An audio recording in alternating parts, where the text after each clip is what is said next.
A battle for the State House. Good evening, everyone. I'm Steve Hensley. And I'm Angela Reigard. While all eyes will be on the presidential race tomorrow night, Republicans are eyeing state representative races. The upset-minded GOP wants to take control. Right now, Democrats hold a 53-47 edge. WIMT's Tanner Hesterberg has a preview of the hottest House races in the mountains.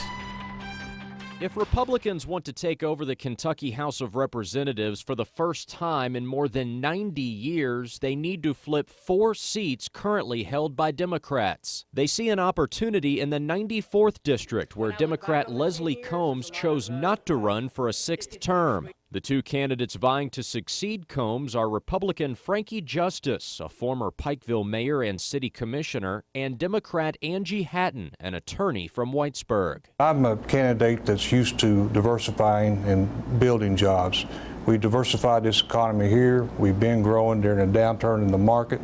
I've used the people and their talents here. I should be the squeaky wheel that insists on help for my people, the people out in the rural areas who don't even have healthy drinking water and don't have access to sewers. Nearby in the 93rd District, voters will choose between Republican Norma Kirk McCormick and Democrat Chris Harris, who is seeking a 2nd term. But perhaps the biggest prize for the GOP would be unseating House Speaker Greg Stumbo, who is up against Prestonsburg attorney Larry Brown in the 95th District. The 2 men grew up across the street from each other in the Lancer community of Floyd County. It really concerns me over the past 8 years when Barack Obama announced his war on coal, that more wasn't done locally to try to prevent that. The way that we bring the coal business back is we ask government to come in here and build us 2 or 3 coal-fired generating facilities right here in the mountains. Democrats are also hoping Cluster Howard hangs on to his seat in the 91st District against Republican Toby Harold in a race that's included negative advertising from both sides. The Invisible Man.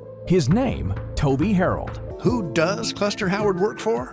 It's pretty clear, isn't it? Another target for the GOP is the 92nd District, where retired Kentucky State Police Trooper John Blanton is trying to deny Democrat John Short a 4th term. State Representative John Short is a fighter for coal country. John Blanton knows if we want to make Kentucky better, we have to start here at home.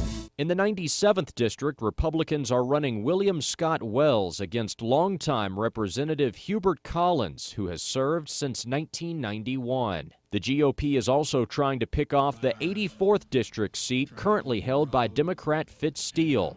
His opponent is Chris Fugit, a pastor and former state trooper. At a recent forum, Steele and Fugit discussed their plans to fight for more coal severance money coming back to eastern Kentucky.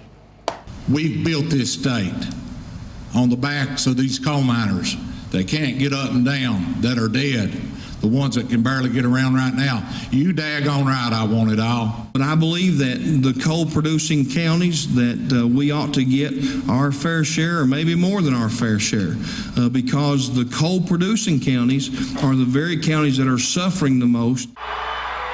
Most Republican candidates statewide figure to receive a boost from sharing a ballot with presidential candidate Donald Trump, who trails nationally in most polls but is expected to carry Kentucky by a wide margin. Tanner Hesterberg, WIMT Mountain News. Other hotly contested races include the 87th District contest between incumbent Democrat Rick Nelson and Republican Chad Shannon in Bell County and a portion of Harlan County. The GOP is trying to hold seats in the 82nd District in Whitley and Laurel counties and the 96th District, which includes Lawrence County. The Kentucky House of Representatives is the last legislative chamber in the South controlled by Democrats.